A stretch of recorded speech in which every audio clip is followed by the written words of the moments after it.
All right, guys, welcome back to the Trauma Therapist Podcast. Guy McPherson here with my very special guest, Juditta Ben David. Juditta, welcome. Thank you. Thank you, Ben. Thanks for the podcast also. It's a really interesting podcast. I really appreciate that. Thank you. So Juditta Ben David is founder of the Mindfulness in Arabic project, otherwise known as MIA. MIA aims to build a website that will offer an 8-week mindfulness course in Arabic, designed for refugees and people in transition. Any person with internet access may enter the website free of charge anywhere around the world. The course will provide practical tools and exercises tailored specifically to support a shaken population that suffer traumas of fear, death, and extreme violence. The website will also provide tools for therapists, social workers, welfare, and volunteers who are currently working with refugee populations so that they may use mindfulness-based tools for their own needs in coping with the work stress and related DP camp difficult experiences, as well as passing them on to their clients. MIA developed out of the work of Juditta, working there with refugees and their supporters, counselors, and social workers. The request for additional tools led to a crowdfunding campaign, raising one half of the funds needed to launch their 8-week course. MIA is thankful to be supported by leading mindfulness instructors like John Kabat-Zinn, Jack Kornfield, Tara Brock, Christopher Titmus, and Patricia Janud Feldman, as well as mindfulness providers like Headspace and Mindful Magazine. All right. So Juditta, before we get going here, share with our listeners where you're from and where you're calling from, and then let's do it. Okay. So I'm calling from Israel, and I am Israeli. And I'm also sort of like a citizen of the world in a way, because I lived in many, many places during my developmental years. So yeah, that's in a nutshell, I guess. Okay. Well, like I said, it's great having you on here. So let's, before we start talking about MIA, I want to kind of hear your story, how this all came about. And I realize this can be a huge story, but I want you to, with all due respect, kind of give us the nutshell version, if you will. Okay. Well, you sort of like had a question there about what led me. Could I start from that question? Please do. Okay. So, because I've been many years now in therapy and teaching therapy and facilitating therapy, and actually this question about what led me to specifically to trauma therapy was very interesting for me, and I became curious about that. It's sort of like changes a lot of times also from situation to situation, or from one life stage to another. And I was thinking about it and said, it's actually today is the day that we sat after my mother died. She died on Monday. And yeah, and I'm sitting there, and a lot of trauma memories are coming up, and I need to do my own work whilst I'm sitting there as well, in this big family connection, and so that's sort of like the first thing that, it's like, yeah, I come from a place that I had to do a lot of work on my own story, from my own roots.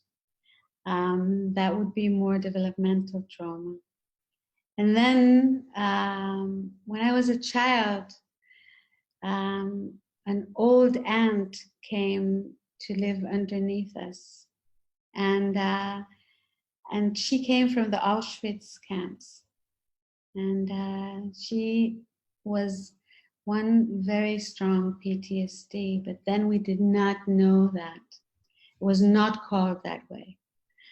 And she couldn't speak anything except German, and but she all the time told me all of the stories. And so later on, I could see how I'm sort of like rehashing these stories and trying to tell them also to other kids to make sense of it. And a lot of that also,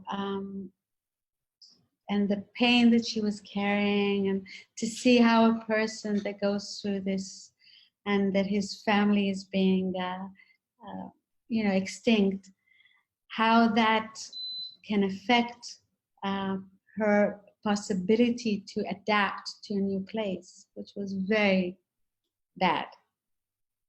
And then when I was a child, I was actually living in the United States and in Michigan, of all places. And my best friend was an Egyptian girl. And the 6-Day War started, and I saw on TV that the Israelis bombed the Egyptian airplanes.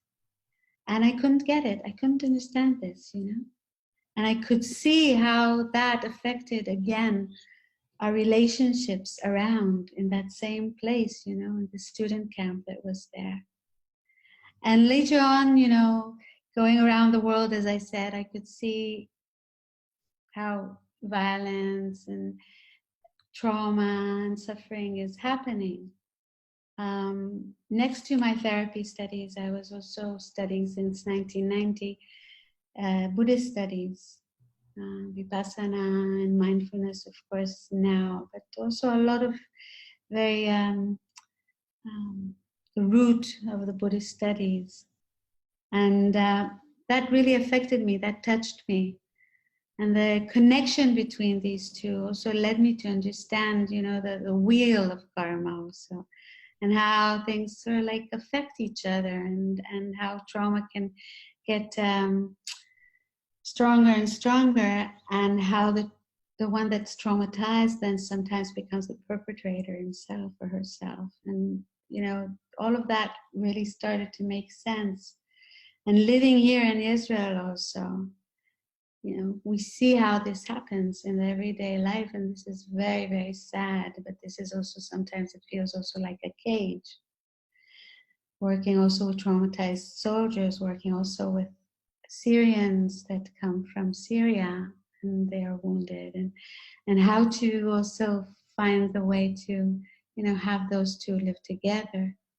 So I think that is sort of like where I'm coming from, except from all of the other things that I learned and studied, and even began from medicine studies in the beginning of my academic studies.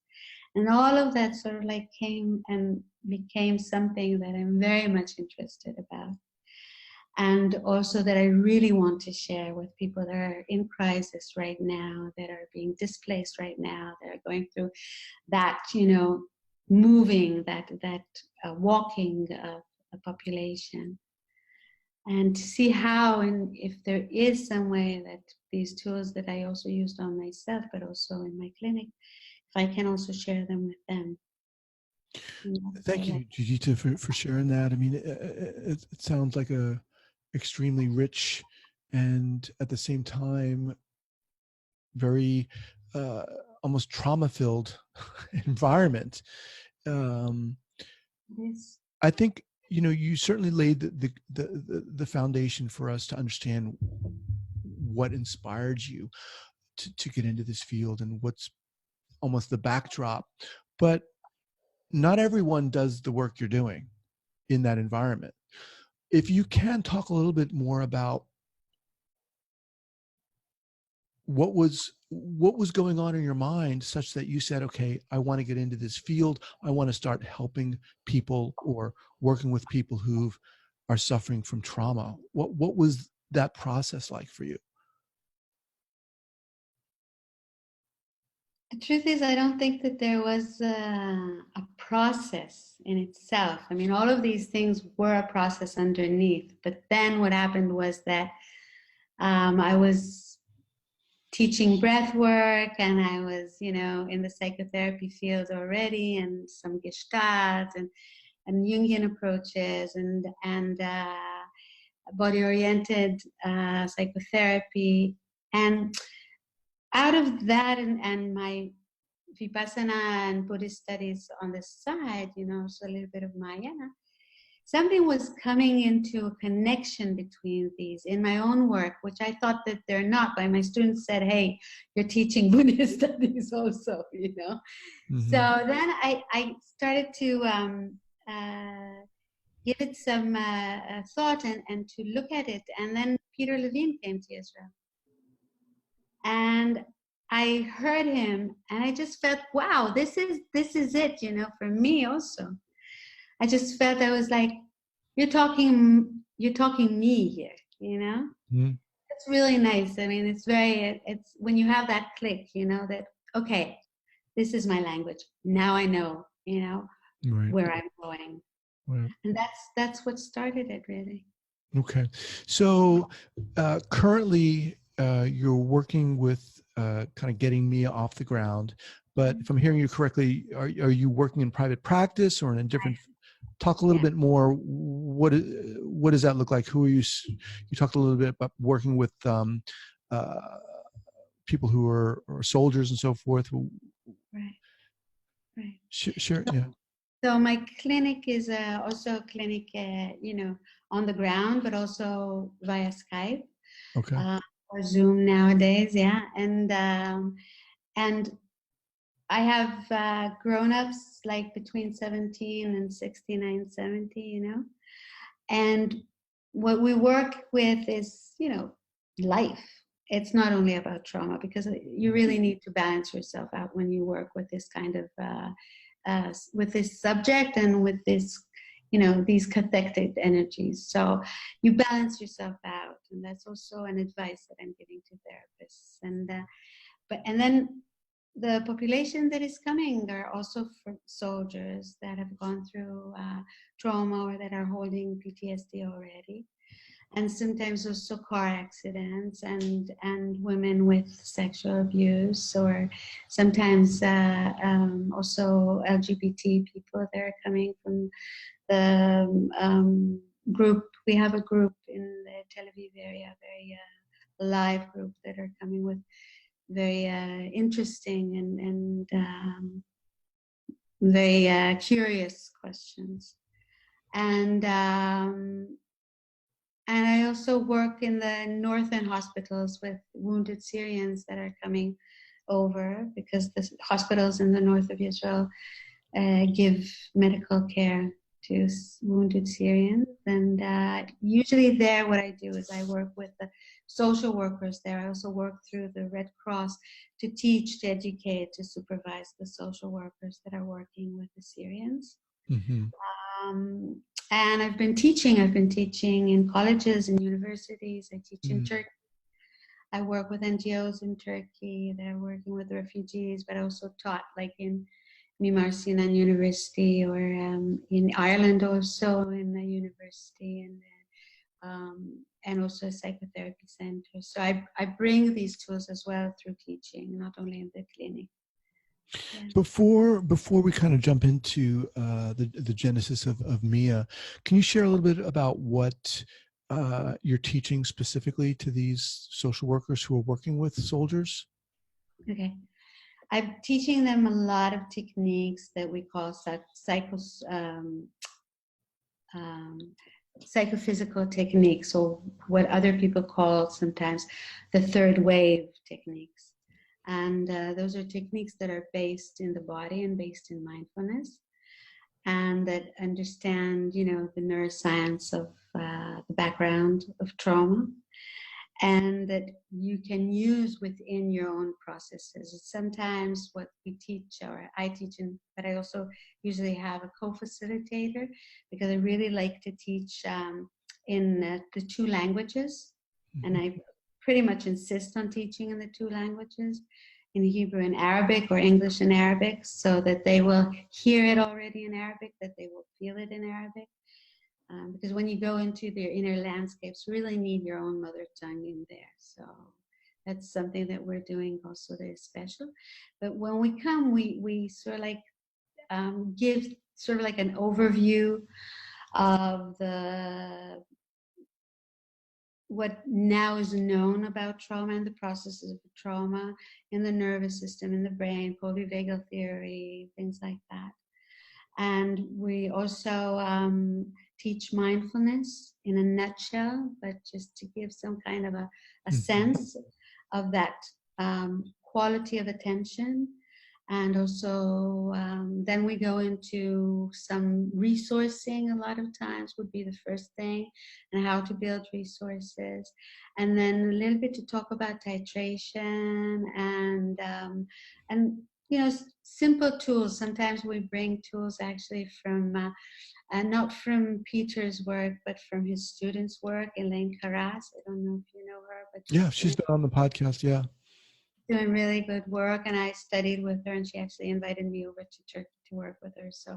So she has some great tools. We bring those in, um, and and also the mindfulness that we're bringing is mindfulness that is adapted, that is broken down, and with a lot of questions about where are they and how is it for them, um, and of course, after that, we also supervise. I supervise. Supervision is usually what I do, and I supervise so they can bring, things that happened with the soldiers or with the wounded warriors. Sometimes also with mothers and children that are coming over from Syria, and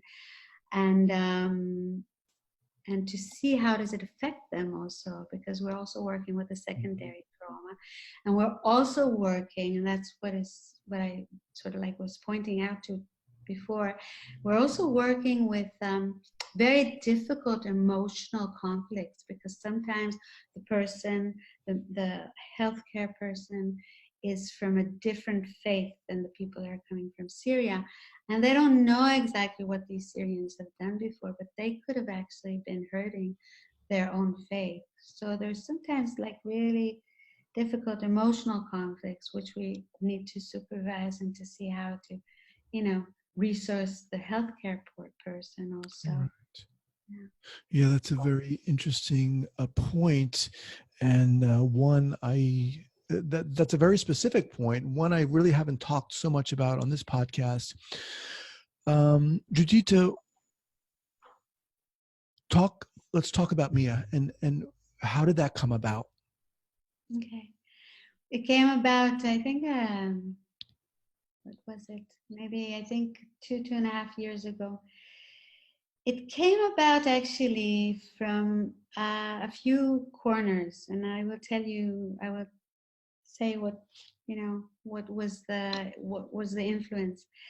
One of the influences was actually an Israeli soldier that spoke very painfully about his experiences and how he wanted to give something back, because he felt that he was really acting brutally and in a sort of like incoherent, unintegrated way with his own value system whilst he was a soldier. And he really wanted to give something back. And the refugees were on their way, and what was happening in Syria brought up for him, traumatic memories as well. And so he said, I want you to do something. I want to support something like that we could do something for the refugees with these tools that he already experienced. Then we heard from Palestinians from the West Bank, because I have some connections. For quite a few years, I've been in groups of Palestinians and Israelis. So we heard from the Palestinian side that they're having a lot of a lack actually of knowledge of mindfulness, and they want to know more of it, but they don't have it in Arabic, and they don't know Hebrew and English that well nowadays. They used to, but nowadays they don't, because of the closing off of the Palestinian state. So they asked us to have it in Arabic. And then I was working in Turkey, and I was working with refugees themselves and the counselors to the refugees themselves, and with Elaine Carras. But we also understood, and we were hearing very closely, that they need very basic tools in order to come back into their bodies. We found out that the culture there is very different. So like immediately they can go more easily into the emotions, but that sometimes creates even more upheaval and turmoil. And we wanted to find a way that they could go and sort of like ground and resource and come back to those building, pieces of sensations. So all of that sort of like came to the understanding that we need to find a way to bring mindfulness to the crisis areas, but also that we need to bring mindfulness to refugees in their own language.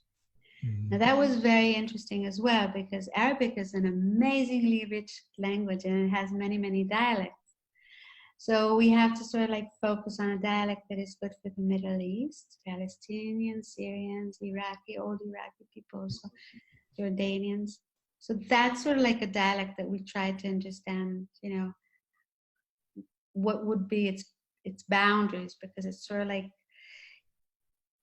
more how would you call it, like sort of like daily Arabic, you know, and spoken Arabic. And then the other thing was that we understood, and that's something that's being understood now in the mindfulness field and the mindfulness arena, is that mindfulness per se cannot be a tool for trauma.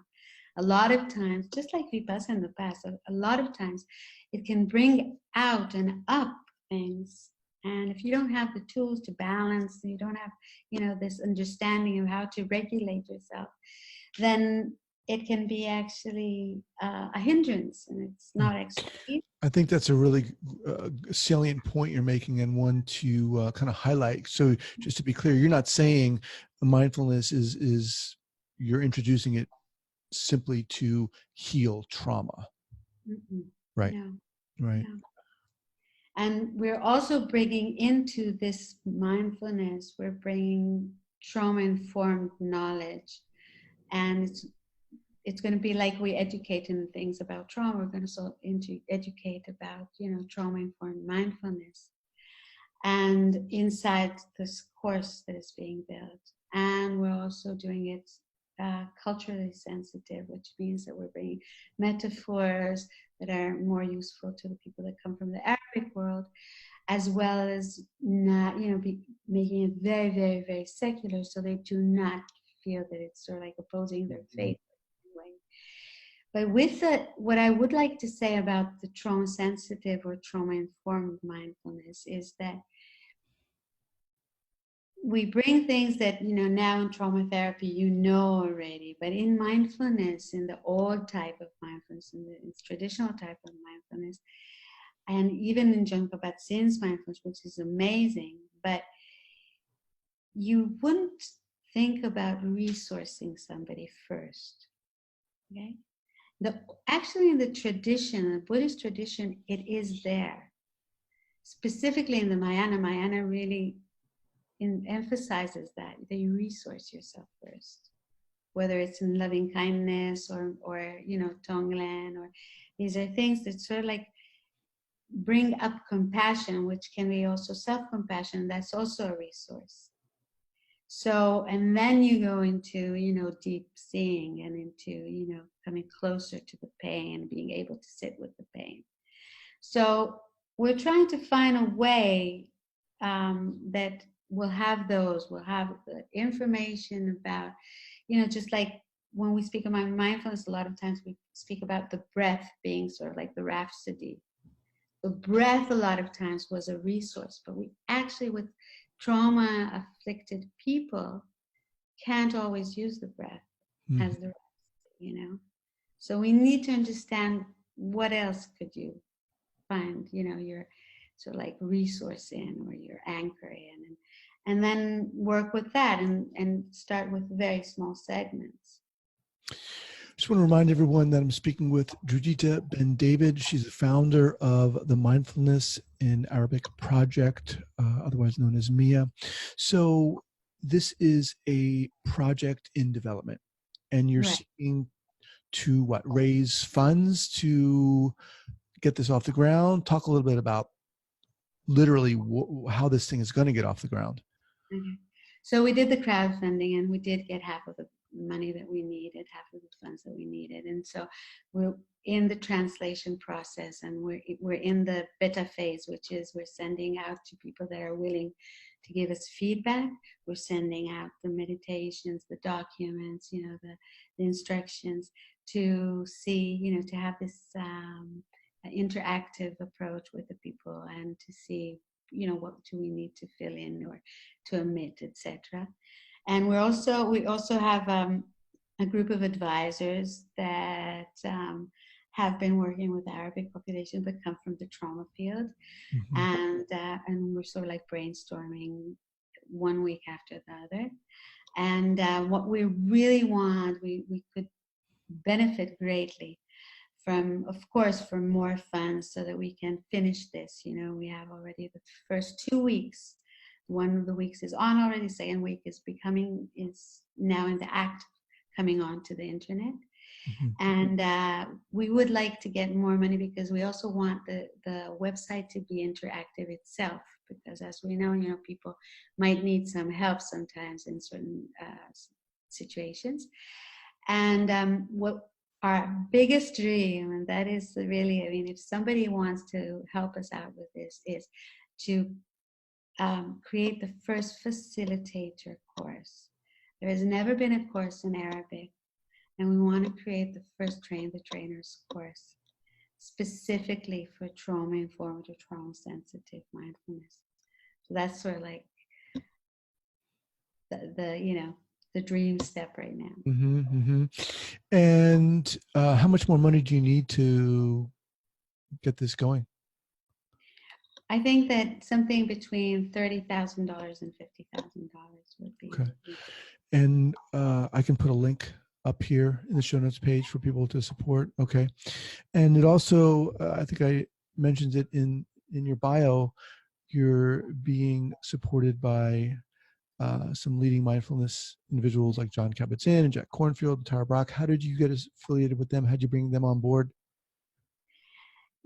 First of all, they're so generous people, really.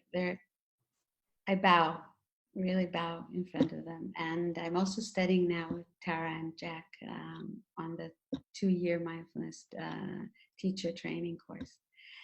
And they offered that also as a stipend, because it was really so generous that it's amazing.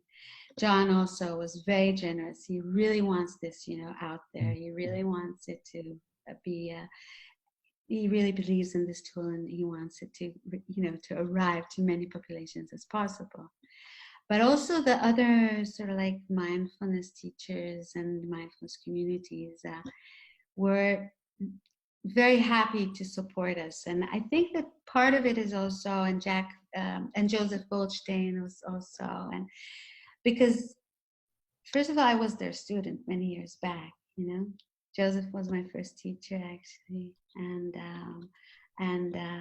John was in the Cambridge Insight Society, where Larry was the teacher, and he was also my teacher, and later on I was also facilitating and teaching Vipassana and mindfulness and intro courses here in Israel and abroad. So I think that also that I'm a professional in the field, sort of like also attracted them, that they felt that they could support this.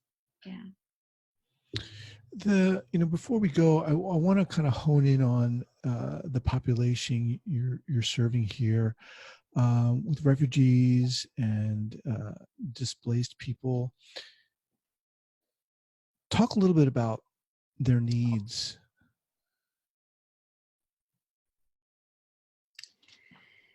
Well,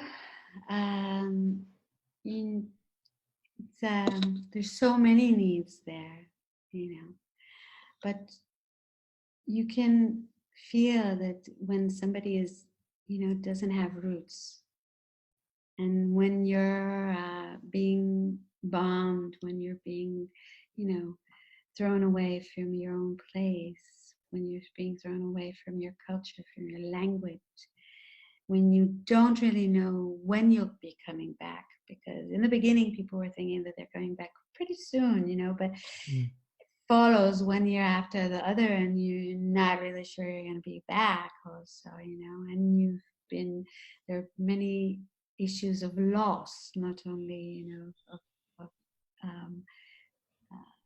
being thrown away or not grounded, but also these really deep feelings of loss and a lot of fear. And a lot of times that comes, in very small ways.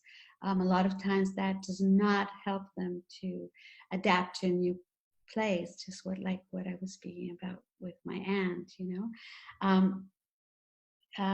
That's sort of like limbo place, you know, that you don't know, and you don't know. So where's your next step? You know, where, and you've been pushed from one place to the other, and sometimes also that the families are displaced. Like I was working with a woman in Turkey that part of her family is in Germany, part of her family is still in Syria, and they can't see each other anymore.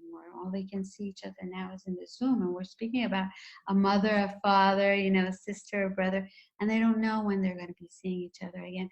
And this, we're talking about a traditional society when it's, you know, opposing the Western society, where there would not be such an issue that they wouldn't see each other. You know, they would live very closely to each other.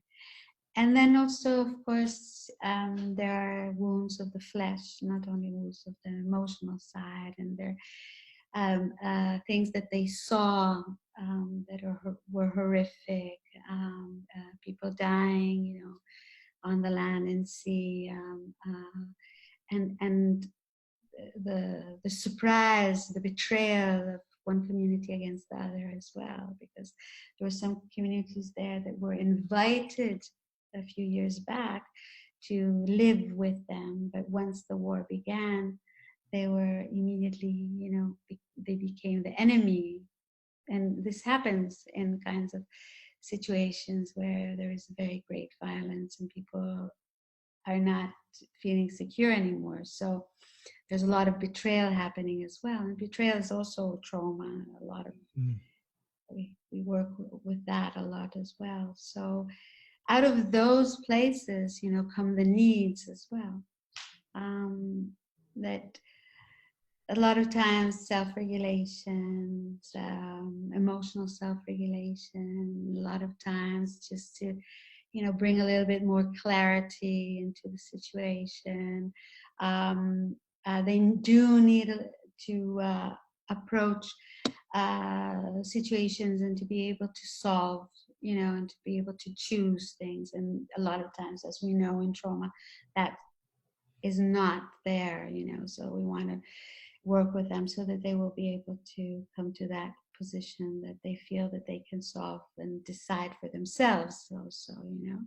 And of course communication, of course, to be able to communicate their needs and to be able to communicate their feelings, and to return, as we say, the locus of control. So inside a crisis situation and being a refugee, that sometimes feels a little bit megalomaniac or a little bit, you know, out of the logic. But we found that even small steps of these are really important. Mm-hmm. And the people feel it, and they come and they come with a lot of thanks and a lot of gratitude when they feel it with small changes. I mean, I think what you're doing is just phenomenal. I'm just listening to you talk, you know, in response to my question about the needs. It just seems overwhelming. And I could just imagine as a clinician what it would be like. And I'm not going to say I can imagine what it would be like as a refugee, but just from what you're saying, it just sounds overwhelming again. And I love what you said about just those small incremental steps are going to be so important. Juditta, as we close out here, I want to ask you about any go-to book recommendation for our listeners, anything, whether it's trauma related or mindfulness related or not. What would you recommend? Okay, so of course, first of all, I would say Waking Tiger, but I guess a lot of people have said that already, by Peter Levine. I really like it. I also like Gina's Ross manual that she sort of like created from Waking Tiger, and it's I think it's from the trauma vortex to the healing vortex. But those are sort of like very sort of like basic. But I would like to say there's a book by Michael O'Loughlin, and I would recommend to look for it. It's from 2014. It's called Fragments of Trauma and the Social Production of Suffering. And it's a very interesting book for people that want to think about the ways that trauma can affect society. also. Okay. So Fragments of Trauma and the Social Production of Suffering, Trauma, History, and Memory. And that's by Michael O'Loughlin. Okay, I'll have that linked up here at the show notes page. And of course, the other thing is David Treleaven's latest book, Mindfulness, Trauma-Sensitive Mindfulness. Right, also a previous guest on the podcast here.